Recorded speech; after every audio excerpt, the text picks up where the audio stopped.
let's move on to the 9 o'clock spot. East Carolina Pirates at Tulsa Golden Hurricanes. East Carolina 1-3, 1-2 in the American. The Golden Hurricanes are 2-0 in the American, 2-1 overall. And let's see what we're dealing with. Tulsa opening up at minus 18.5 and now minus 18. This total sitting at 59.5. We were all on them last week, and it was an easy casher.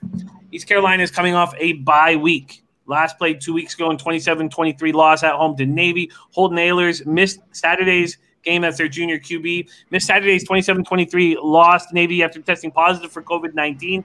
He's been cleared. He's back in action. Their backup, Mason Garcia, struggled to get any offense generated. 10 of 20 for 194 yards.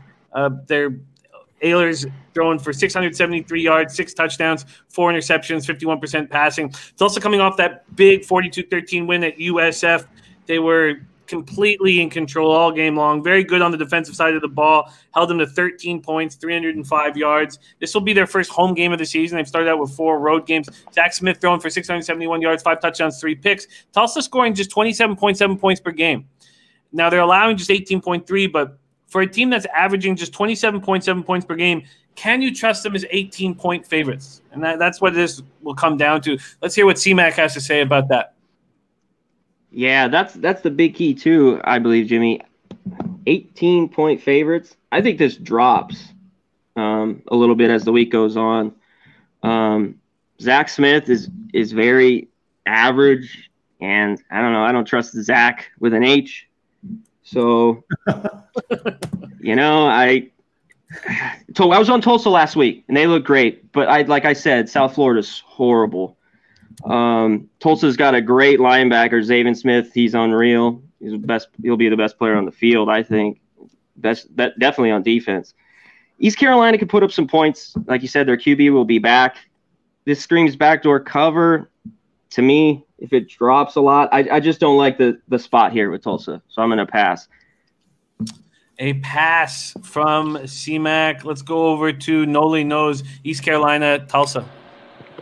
I mean, yeah, when you initially look at the 27.7 points per game for Tulsa, I think that's a big you don't really get the full idea because they faced the Oklahoma State team really good defensively where they only put up 7. The last 2 games they put up 34 and 42 respectfully, and I think that they can cover this number because of the inability of East Carolina to pretty much defend anything.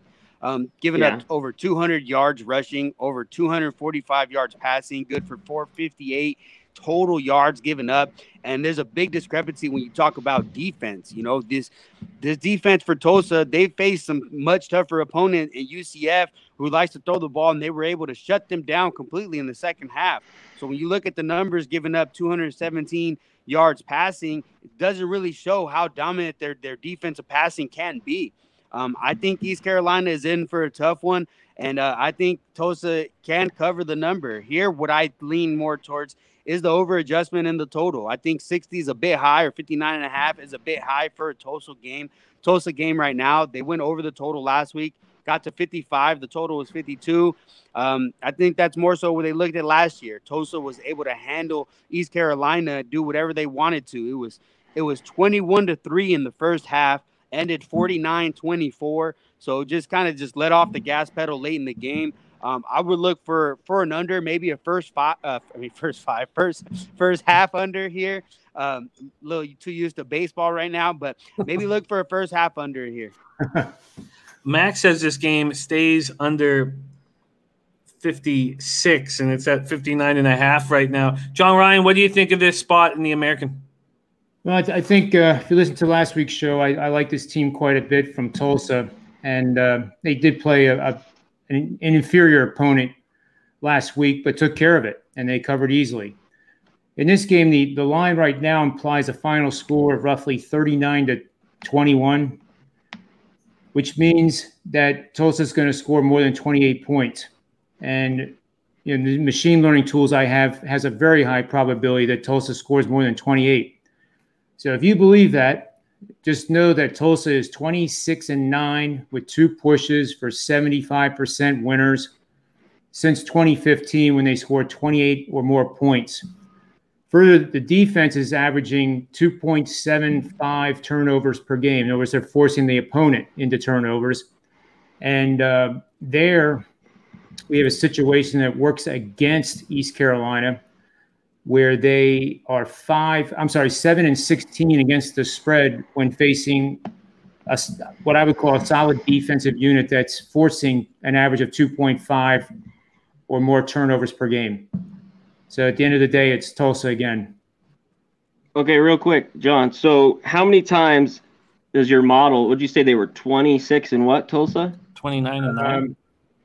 20, let me get the right page. 20. How many times was that when they were more than double-digit favorites? Is that as double-digit favorites? I can do that. Just give me 1 second here. Just a quick question. And real quick, Jimmy, one more note on this. Yeah. If this falls, maybe you like Tulsa. It's at this line right now. There's already a 17. You know, if this drops and you like Tulsa, that'd be the go. 17 is like 21, 14. That's kind of a number in football. So if you like Tulsa, if this line drops a little bit and you like them here. I really love the way you do that in your capping, Connor, if the line gets to a certain point. Before I locked in, so after the 12 o'clock game started and I got to sit with my notes and everything we did in the morning show and sit and look at the afternoon games, I had a big note from you saying that you were going to bet Wake Forest if it got to 10.5, and it was at 10.5, and then they went outright. So keep that up. That was a great play, Connor. And keep up the comments on when you would move on a bet. John, what did your model say to C-Mac's question? It's a good point that he brings up. They're 15 and 11 when they're double-digit favorites and scoring 28. They're 15 and 11 against the spread, which is 58%, which brings it down. So that is a good point. It does help the over in that situation. They're 16 and 10 to the over for 62%. So not outrageous numbers, and I don't think it necessarily disqualifies Tulsa. Maybe for one of the next shows, I'll take what he said and we'll leverage that idea a little bit and add in strength of schedule of the opponent, where the opponent ranks, because we would make this East Carolina team inferior by a pretty large margin to Tulsa. So there's a lot we can explore with this. I like it. And Noli wanting to move on the under. Noli, do you think you're going to get to the window on this under?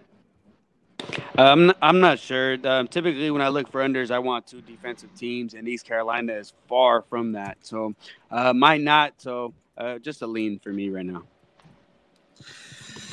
All righty. Just a lean